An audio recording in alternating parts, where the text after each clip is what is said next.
She gets a match, and like family's like instantly like, we absolutely want to meet you. We're so excited to meet you. And I'm like, really? The British aristocrats want to meet this very mulatto-looking woman? And they're like, oh, because they go on about it in the movie. Oh yes, it was a terrible affair where this one wealthy countess had an affair with a black footman, and it was horrid. But it's the 2020s now, and that's in vogue. So we can't wait to meet you. It's like, all right. And she's like, that sounds great. Wow. Like she couldn't call up Meghan Markle and go like, hey, what am I stepping into?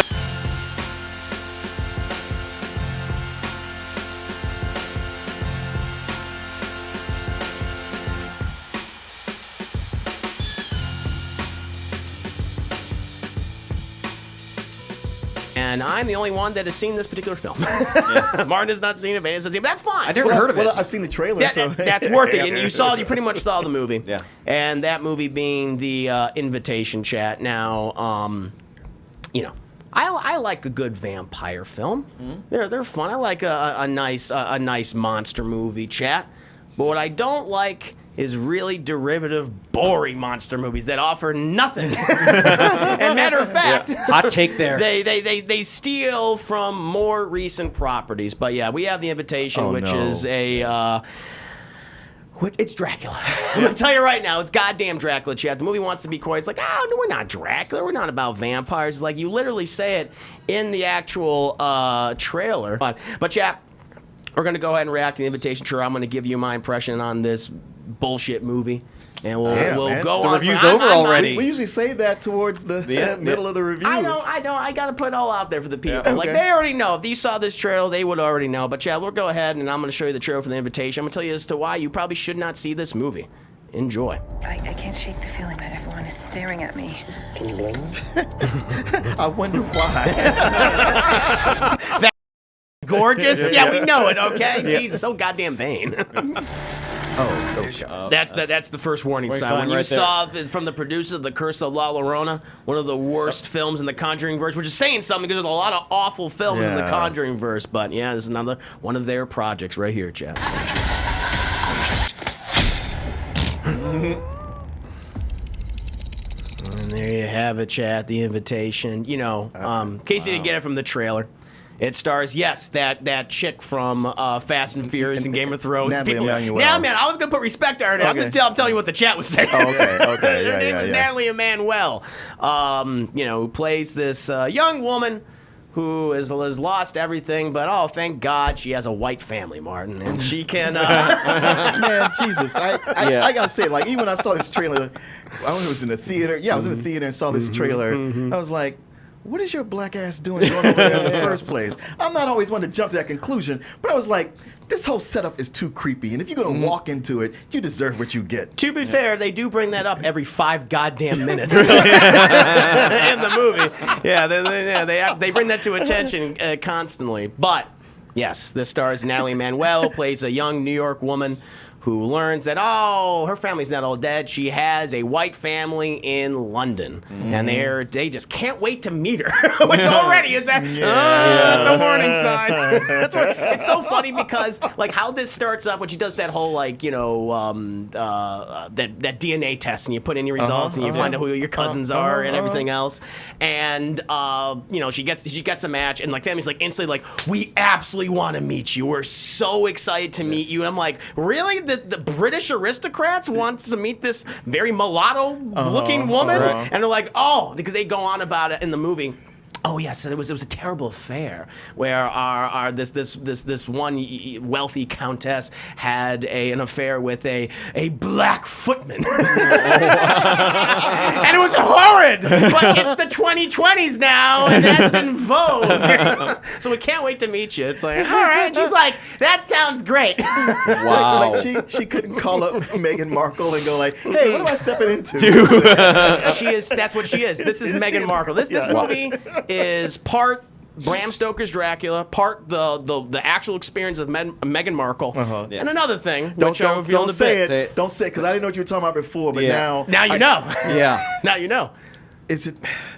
Oh my God! Oh. Is it Paranormal Activity? Oh no! It's not Paranormal Okay. Activity. I'll tell you, no. Get it's Out? Not, it's not that. Well, you'll see.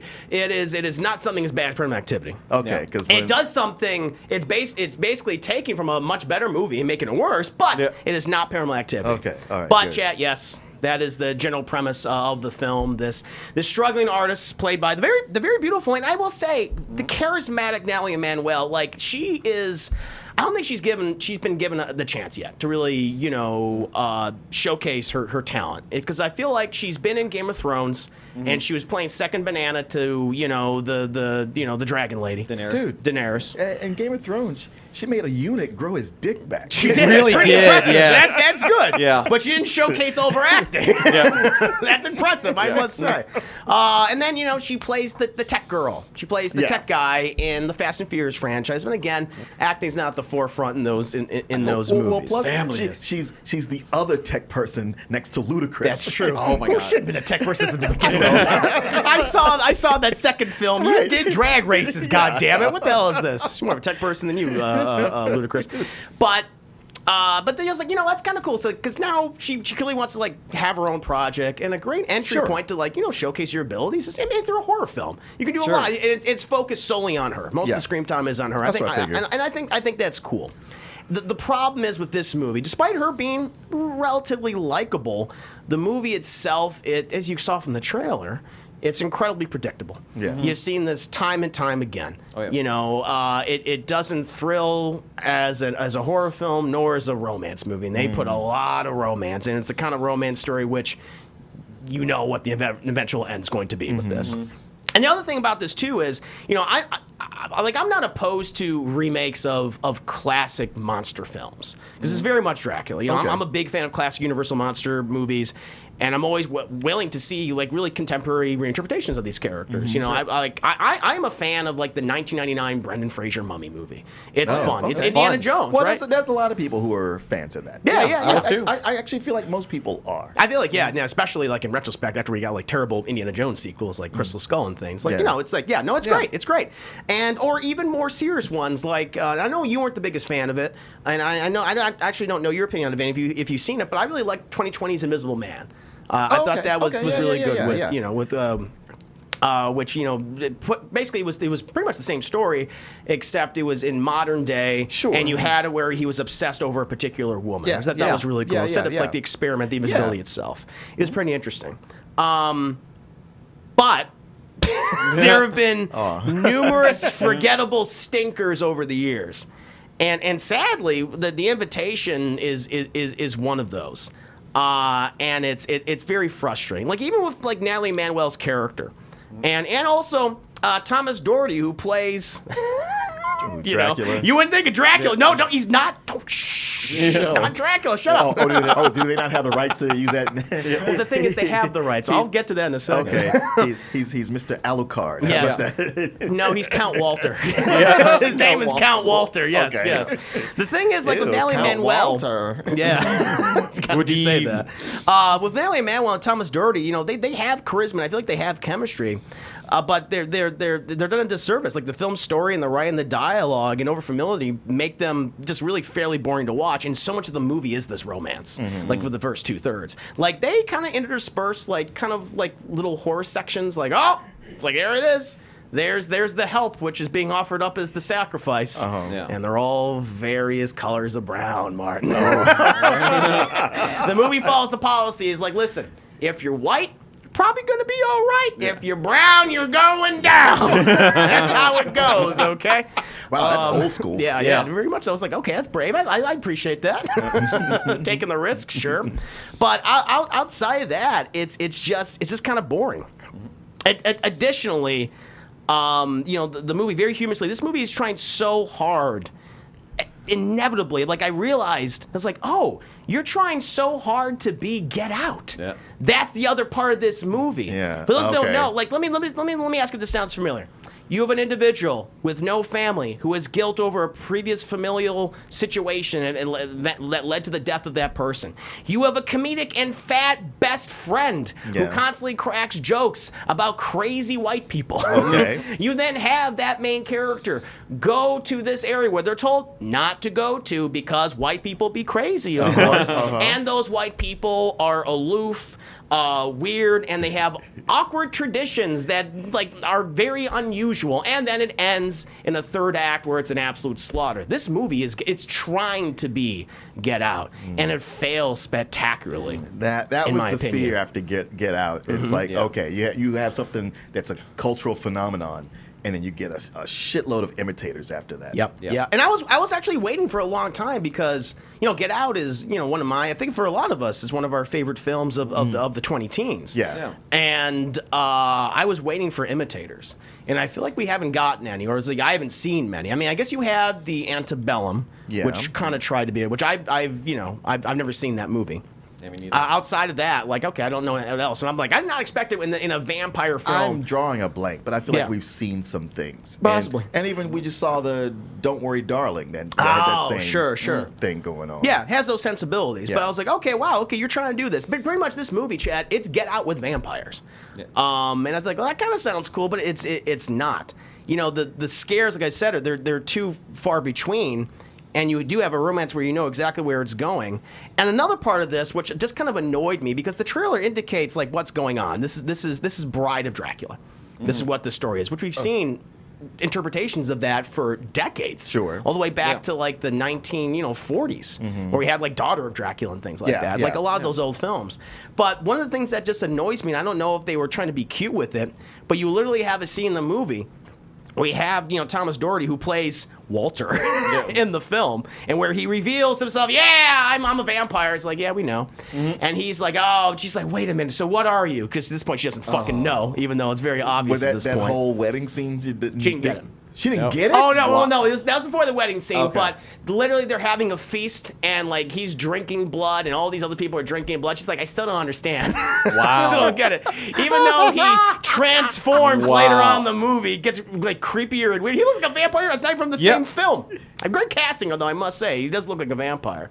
But what's so funny to me in this film is that there's a moment where he basically, he's like, I'll reveal what I really am. I was called this in the old country. I was called this over here, and I've been called Vlad the Impaler and things. And even your Hollywood movies, they called me this. And she's like, are you? You're not. And he's like, I'll never tell. Oh my God. He's Dracula. He's trying to say he's Dracula. And for whatever reason, they don't want to say he's Dracula. But no, he's like, no, I'm Walter. That's his new name. Oh, okay. Count Walter. And it's like, all right. Yikes. And the movie, it ends in the typical fashion you think it would end in. The thing is like, okay, all right, you haven't really done a lot for most of the first 2/3, but you're going to end it with a bang. Because I know, I could see the formula of Get Out in this movie, and so you're going to have a climactic third act where it's filled with blood and guts and everything, and really not. The thing is, they intended it to end that way, but they don't have the budget for it. Oh, no. Or they just, they use a lot of CGI. And when you have a lot of CGI, when you have a low budget, it typically doesn't work out. Yeah. Or you hire a cinematographer or an action choreographer, and they don't know how to shoot the action, or how to choreography or have it be choreographed well. And so you have a third act that's filled with terrible CGI. And another thing that's been consistent for the last a couple movies that I've seen. Noticed it in The Samaritan. I also noticed it in Orphan's First Kill. Yeah, I was going to ask you about that. It's terrible goddamn movie. That PS2. I know. Goddamn Sylvester Stallone. Ridiculous. But that movie has this movie. It's something common with The Samaritan. It has that same level of CGI, and especially with the fire. If you have a low budget and you're using CGI, don't fucking have CGI fire. I know, because it's never gonna look well. It's gonna look like shit. And then the stunt choreography in this movie is also pretty goddamn bad, where you have actors who obviously have not been coached as to how to fight in any capacity, and you have the camera cutting really quickly. It's like that Taken 3 kind of cuts. We're gonna hide the fact that these two people can't fight or do whatever, or can't move around as they should because they're fucking vampires, and so we're gonna cut around it, and then it ends disappointingly. Also, the movie has a really odd ending where it's like, okay, are you trying to set up a sequel, or are you trying to be Blade or whatever? Like it's I feel like very anytime odd. you think a movie might be trying to set up a sequel, it is. Yeah. I feel like that they tried to do that, but then it ends on a pun. It ends on a pun. A pun? Yeah, Oh, because no. they do bring back the fat best friend, because they gotta end with a comedic zinger. Sure. Yeah. And they bring in an actual bat, and she's like, "Why do you have that bat?" She's like, "Well, it's a bat, and we're fighting vampires, so." And that's it. Wow. The movie ends. That's what it's like. Yeah, okay, yeah. That'll be the last note. We're gonna end on that last note. It's like, God damn, horrible. Oh, boy. Wow. That's a Happy Madison sort of ending. It right is. there. It is. Same level, right? People saying spoilers. You don't give a shit. You're not gonna go see You're this. not gonna see this. You're not gonna watch this on care. Shudder. Yeah. Yeah. When I go to the individual performances, like with Natalie Manuel, again, this could have been an opportunity for her to really, showcase her talent. And she just doesn't have a lot of great material to work with in the film. She comes across most of the time as whiny and privileged and rude. The American sensibilities doesn't rub with the British aristocracy. Oh, and she's okay. like, oh, it's very uncouth. But at the same time, I'm like, yeah, you are kind of uncouth. I know they're crazy white people and vampires, but you are kind of being rude to them right now. But you don't have to be an asshole about it. And then you have, Thomas Doherty, who plays Walter in the movie. And he starts out like your prototypical British heartthrob, whether you look at something like Pure Peace, like Pride and Prejudice, or more recent things. You could pick. Like that's what he's doing. Like he's laying on the charm. He's kind of like a little rude, but it's like, oh, I can't help myself. I've lived a life of privilege. But it's like, oh, he doesn't understand. I can change him. But he's pretty much that. Yeah. He's pretty much at that level throughout the movie. And then when he's like, all right, I can't resist anymore, he goes at an 11. Where he's like, I'm a vampire. And he's doing horrible things. Yeah. Just attack me, slaughtering people. It's like, what? You knew? He's like, and Natalie Manuel's like, I didn't know. Clearly. Like, how did you not know? Yeah, Right. At that point. Didn't you watch the trailer? He's clearly having fun in the movie. Yeah. I don't But know, his because that was the whole thing with Matt Smith and Morbius. Is like, oh, but he's having a great time. It's like, yeah, but it's shit though. Yeah. And even what That he's doesn't doing save a film. is shit. Yeah, him having fun. That's nice for him. I'm having no fun right now. Right. Yeah, well, Yeah. I enjoyed how flamboyant he was. It's not earned in the film, Okay. but it is. You're right. It is very similar to a Matt Smith performance in Morbius. It's funny, just thinking about it. Like, there's been a lot of shitty vampire films this year. Yes. Yeah. Like we had Morbius, Day Yes. Shift, most recently. Vampire films suck. Yeah. That's Oh, it. there That's it the name is. of a vampire film. There it is. There it is, Moran. You should join this goddamn movie. You should write this fucking film. Yeah. Well, that's a question for you. Like, usually whenever there's a vampire film, they usually try to have fun with the formula. Like they can walk in daylight or the garlic things. What does this film have a fun take on vampires? So no, they do the more they do the more classic one. Where they're not like burned by sunlight or anything like that. Okay. They're like, they can use their powers and everything. Okay. That's the thing. And but they do add some additional things where if you're stake from the heart, now I'm good. Really? You survive a stake in the heart. Okay. They say in the movie, because this movie at one point, because once you go through this, the first 2/3, which is just filled with just the romance stuff and occasional horror bits. We get to that third act where it's like, okay, we got a vampire movie, so here's how you got to kill him. Like, there's literally a character we're introduced to later on that Natalie Manuel befriends, and she's like, this is how you got to kill him. This is what you got to do, and then you got to go here, and I'm gonna sacrifice myself for you. So go. They do that. It happens quick though. It happens very quick. But they do establish that the only way to kill a vampire in this movie is fire. CGI fire. And a beheading. That's a big thing. That's always been the thing. Yeah. Like the classic is it's not just, I put a stake in your heart, now you're dead. It's like, well, the stake in the heart, then cut the head off and then bury it somewhere else. And they don't want to overcomplicate it. Just like cut the head off and burn them. That's what they want to do. But that's really it. Now, outside of the two main performances, there is one other performance that I found very amusing. And that is, you might not recognize the name Sean Pertwee, but you might recognize his face for the people who have watched Gotham. He plays Alfred. That's right. He's getting typecast now because he's playing. Is he a butler again? He's Alfred, yeah. Oh, It's pretty my much God. Alfred. Except it's like, what if we made Alfred a racist, but he loves vampires. That's what his thing is. Like, I will happily work with a vampire cult, but you're going to bring a black girl in this family? Oh, I don't think so. Well, we have no evidence that Alfred would feel the same way.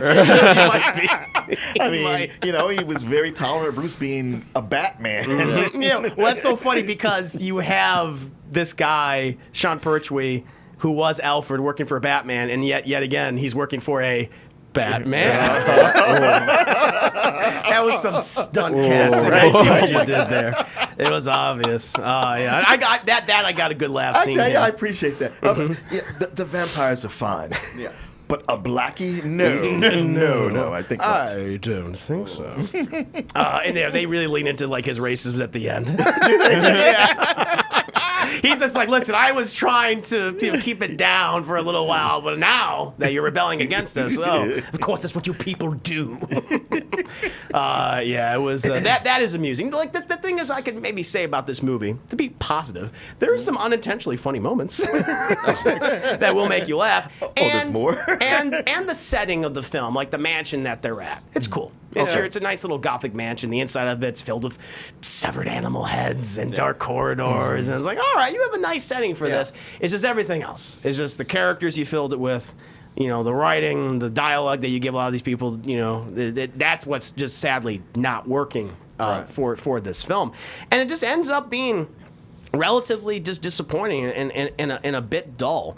And you had something that could have been cool. Like I don't mind like a modern interpretation of the Dracula story. There's potential there, especially from a female perspective. So often many of his victims are female, and so having one like, not fine, I want to be your bride, that could be cool. Yeah. But they don't. It comes too late. For most of the movie, she's just fucking lusting after him. After her. All right. So it's been a waste. It sounds like it's. Like, that would be kind of like if you didn't see the trailer and know what was coming. So you spend the whole time going, when are we getting to the vampires? Right. But if you didn't know and you think you're just watching a romance, and then suddenly it'd be like oh shit, what is this? Sure. Yeah. Maybe it could work. The thing is, like, I'm always open to more Dracula stories in different settings. I mean, hell, something like more recently in Castlevania. Oh, yeah. Which is based on a video game I think was fantastic. It's my favorite animated series of all time. Yeah, there's so much you could do. So much you could do with this character. We're going to do one of these shows where you don't mention Castlevania. I'm always going to mention it at one point, especially when we're talking about vampires, because it's so good. But yeah, with this one, Chad, sadly, it's a disappointment. Like, I would like to say, like, there's a lot to respect or admire or appreciate, and there's just not on full display. There are better vampire movies out there. There are better Dracula stories that have been told, and this isn't one of them. It just feels like a waste of time. So, if I were to give a rating for this right now, first I was like leaning towards, it's a little rental, but I'm like, no, I can recommend 10 other great Dracula films, whether it be the original Bela Lugosi or something with Christopher Lee, or countless great 80s vampire movies out there. So no, for this, The Invitation to me is the very definition of some old bullshit. Your attention is spent elsewhere, in my opinion. Versus this movie, The Invitation, versus Dracula 2000. Oh, I gotta go with the 2000, man. I gotta go with that because you can laugh at it. There's a lot to laugh at. Like there maybe some things to laugh in here, but they're few and far between. That's the problem. All right, The Invitation versus Dracula Dead and Loving It. Oh. Okay, maybe this one. Maybe this one. Yeah. That was a little hard to sit there. Not one of Mel Brooks' best. You have that. You have that Invitation. You're a better vampire film. All right, last one. Case. All right, here we go. The Invitation versus A Vampire in Brooklyn. Ooh. I gotta go Vampire in Brooklyn, baby. Yeah. Wow, okay. Yes. Okay. Eddie Murphy had something. Now that would have been cool if he was the one in this. If he was Dracula in this film, that would have been awesome. Need a little bit of Eddie Murphy. But yeah, chap, pretty disappointing. Not worth seeing. And Martin, Manny, you didn't miss nothing. Didn't miss nothing.